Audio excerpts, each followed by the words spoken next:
It's Liz Yuille from Old Stables Crafts. Thank you very much for joining me again today. I'm a UK-based independent Stampin' Up! Demonstrator. Sorry, I had a very odd thought go through my mind. Hence I was chuckling. Anyway, this is today's project. There have been a few requests for this.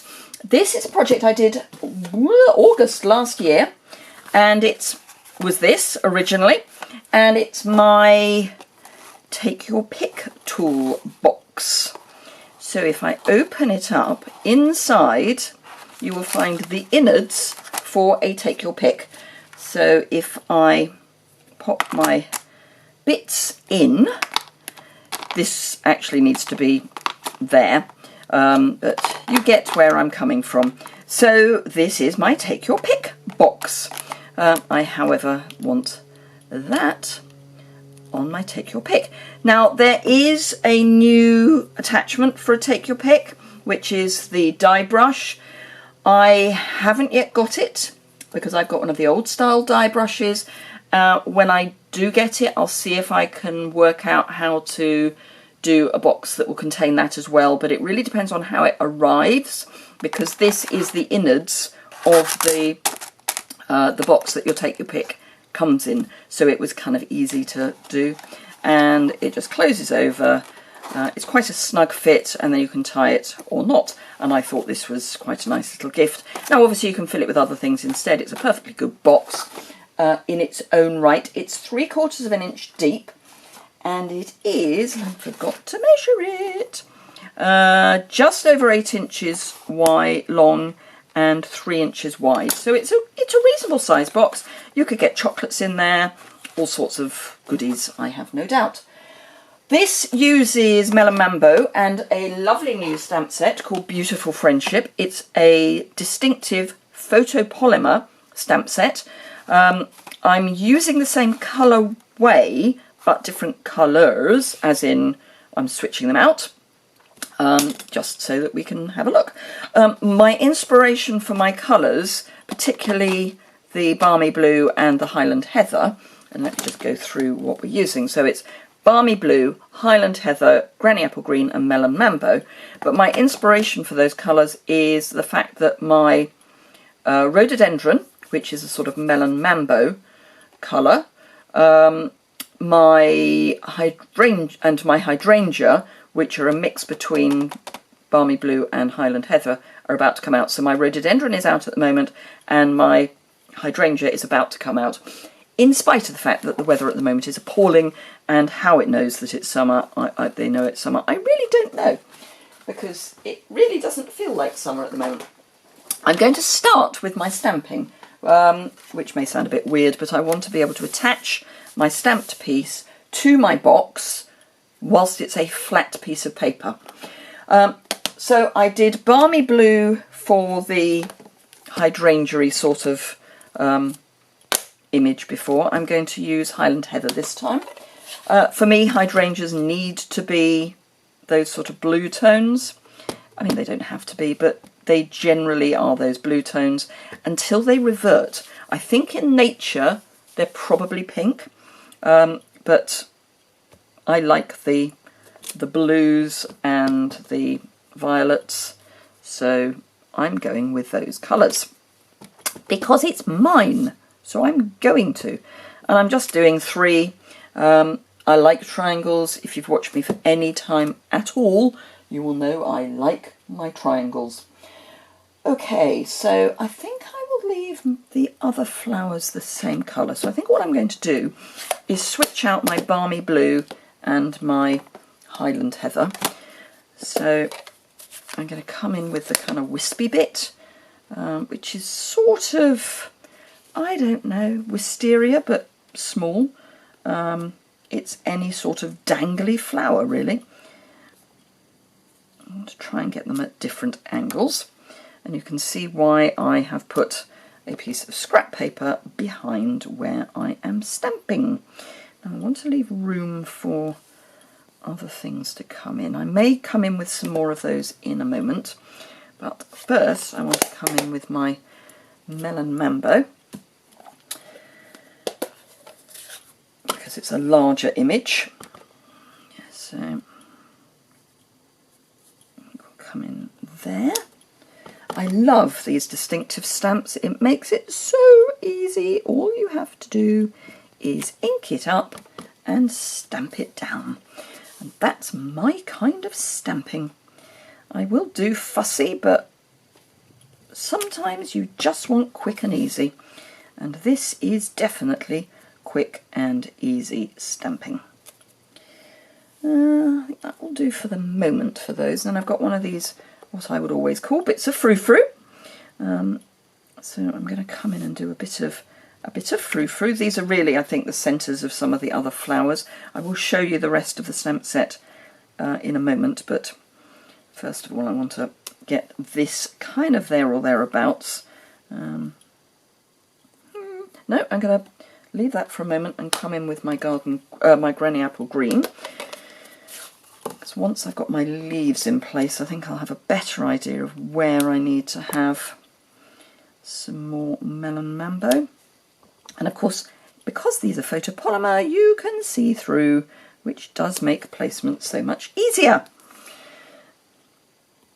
And I do, as ever, like to come in and off and, you know, generally not just stamp in the centre of my piece of card. I like the whole, I like it to look as if it's designer series paper that I've cut down.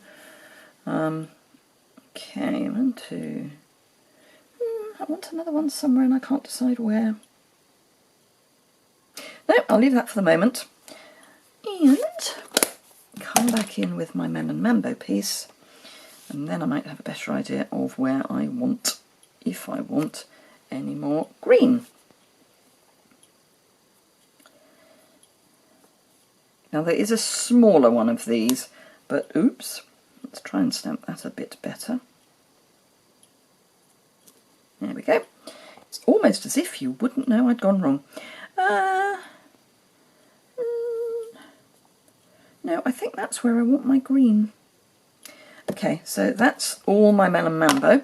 Let's get rid of that and we'll come back in with some more Granny Apple Green. In a couple of places, I think, actually. I want some more there and some more there. Yep, that will do. I could keep going forever, and that really won't be any good. Okay, so there are actually some other designs on the stamp set. So the ones that I've used are this one, this, and this. And I will be using the sentiment, a very big congratulations and best wishes to you. But we've got birthdays are the best days. I love our beautiful friendship and so very happy to know you. Really nice, great sentiments to have. We've got these, which I'm thinking are probably peonies. I think this is probably a peony. An interpretation of. But it's a lovely, lovely set. So pleased I got it. It's one of those ones that I kind of, and then I went, no, I want it. I want it. It was on my maybe list, and because I was putting in a larger order, it meant that I could, just clean that off a bit, it meant that I could put in for some stamping rewards, which is always nice. Right, before I completely finish with that, I'm going to come in with, I think we'll go Balmy Blue again. And my sentiment, and I've got just a scrap of Whisper White. Let me just make sure that I had, yes, because I used this with Melon Mambo before, it's almost as if it's got Highland Heather ink on it, because it's gone, the Melon Mambo has stained the ink just a little. So on looking through it, it looks like it might have been, had some Melon Mambo left. And I've got the Timeless Punch, which I am really loving, and just punch that out. And I'm going to grab a larger pair of scissors. These are a very old, very loved pair of scissors. And just, now, I'm going to cut this. There's a key to cutting. When I was at fashion college, they always said, don't look at where you're cutting, look at where you want to go. So I'm going to look here, and I'm actually going to bring this in behind because it's a darker surface, so it gives me something to line up against. That's not bad. That's better. And the reason I want to do that is because I want to then punch out of a piece of Balmy Boon. This is actually a scrap from the box that we're going to make. I want to punch the same label and mount one on t'other. So we'll come back to those. Let's get rid of the scrap. Let me just grab my snail. I'm just going to add some snail to the back of that to then pop this, and this will show whether I manage to cut it straight or not. Yeah, not bad actually for by eye. That's not bad. It's not stamped terribly straight, but hey. Okay, so that is our stamping done. Pop the punch away for the moment. Scoreboard. Now, I've only done this in imperial measurements because it needs to fit where we're going. So apologies. I have a piece of card that is 9 3/4 by 8 1/4. Now, A4, International A4 cardstock is almost 8 1/4, but it's not. Look, there's a little hair of a thingy doofer. So I have trimmed that down. This is the offcut. It is the smallest piece, but it's going to be the difference between it sitting nicely and not. So although International A4 is about 8 1/4, it's not 8 1/4, so just bear that in mind. So with our long side at the top, I'm going to score at 3/4 of an inch. Ooh, I'm on something. It's rocking, that's better. 3/4 of an inch. Now you can score at 9 inches, but I'm going to turn it round and score at 3/4 of an inch. And that is because that means I know that these are both 3/4 of an inch as opposed to close to 3/4 of an inch. Now this way I'm not going to worry about that so much because we've got a bit more, there's the possibility of more error as we go across anyway. But with the short side at the top, I'm going at 3/4, 3 3/4, 4 1/2,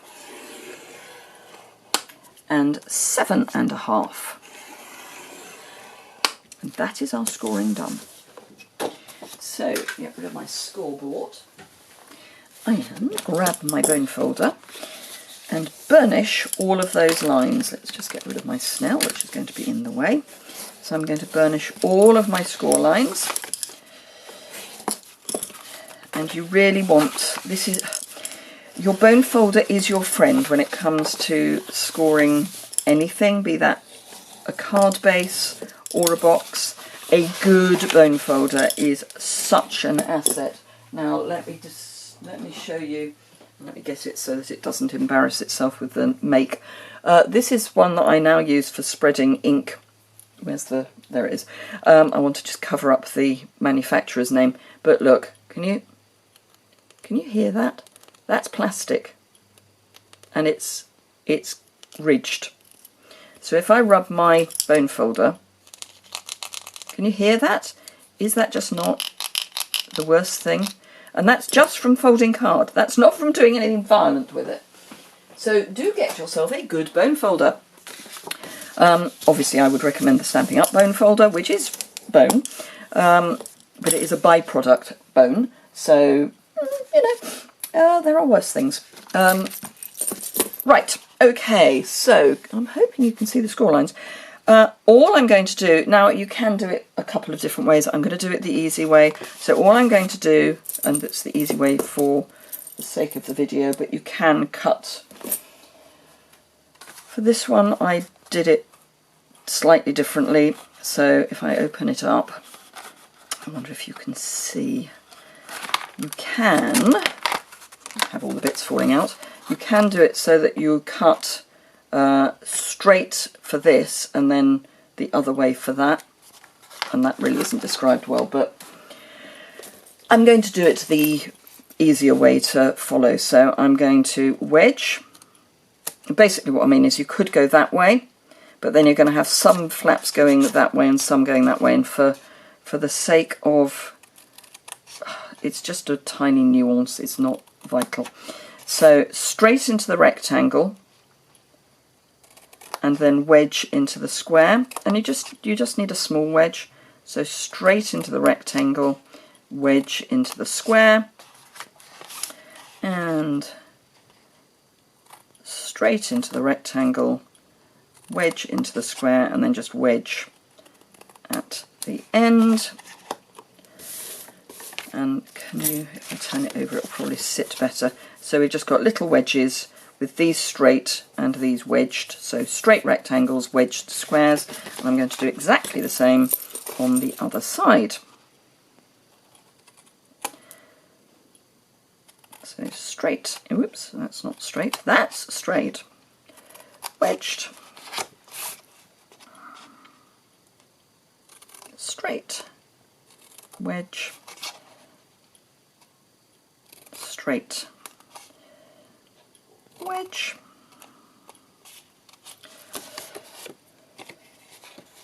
just correct those bits out, and straight, wedge, and wedge.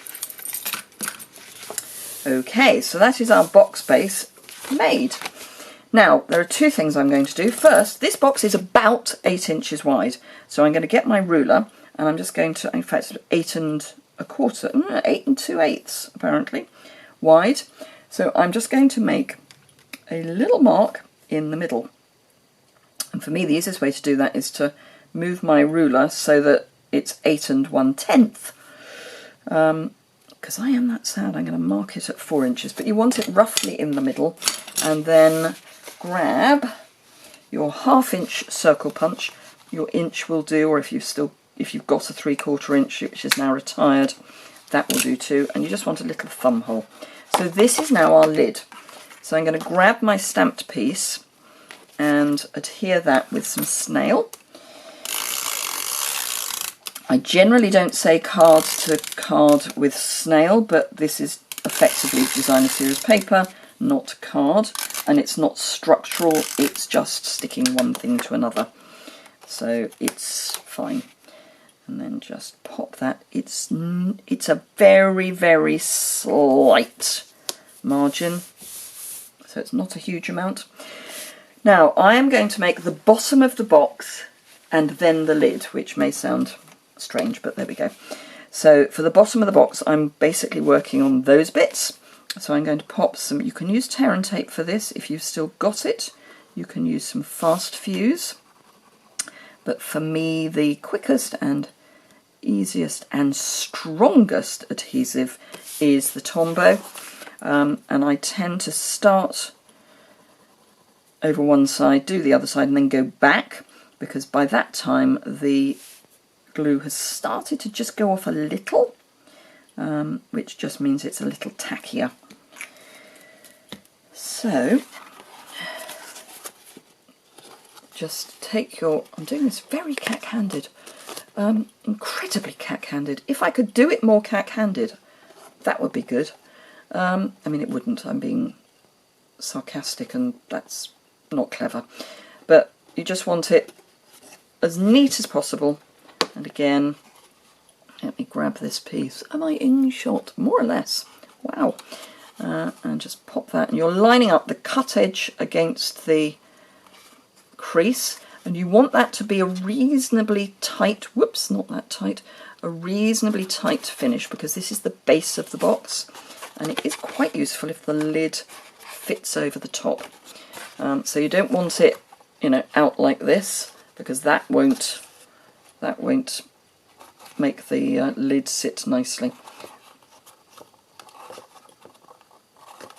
And then just tuck in your last piece. And then what I tend to do is again grab my bone folder and press. And I've just spotted we've got, it's that time of year, even though it's not very sunny. There's a family of, I think it's blackbirds, maybe a thrush. Unfortunately I haven't got my glasses on, so I can't see the markings. But there's either a mother blackbird or a thrush bouncing around getting worms out of the garden, and it's so cute, and I keep seeing it fly in. Anyway, digress, why not? And again, adhesive. Oops, trying not to go over the edge, always a plan. And again, adhesive. And then just line up again, cut edge to score line, and cut edge to score line.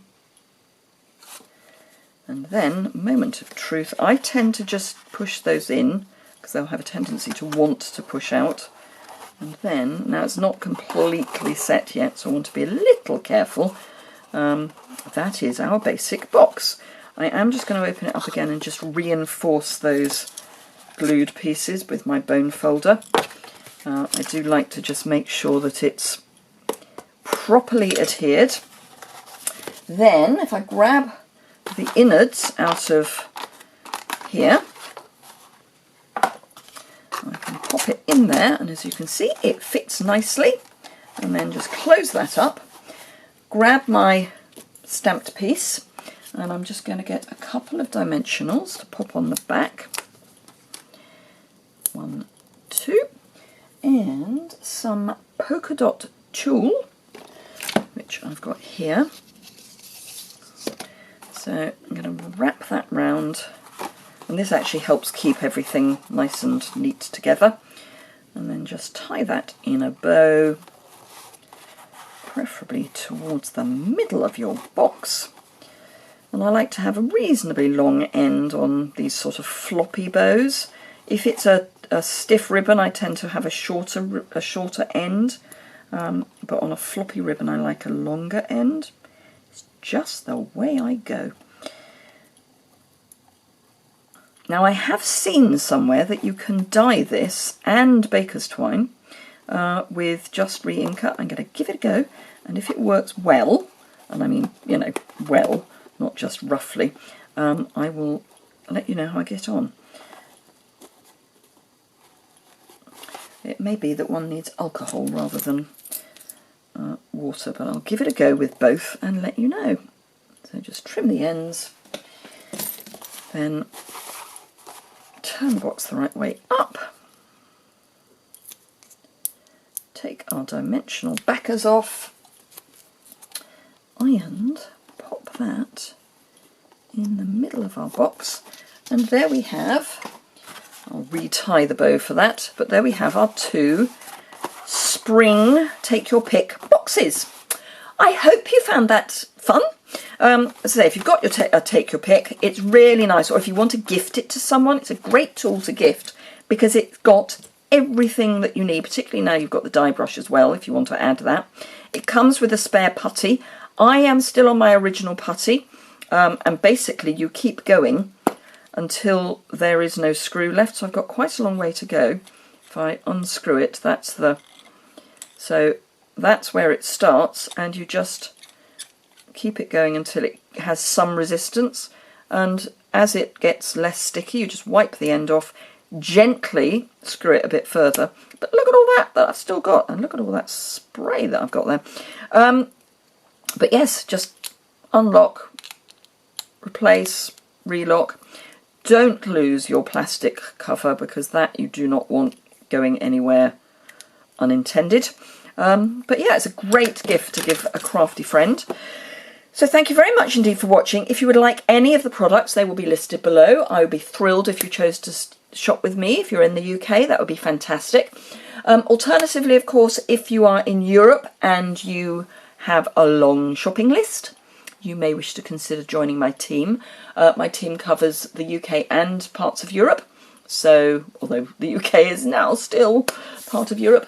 But yes, so if you're in Europe, so that's obviously the UK, France, Austria, the Netherlands or Germany, you are very welcome to join my team.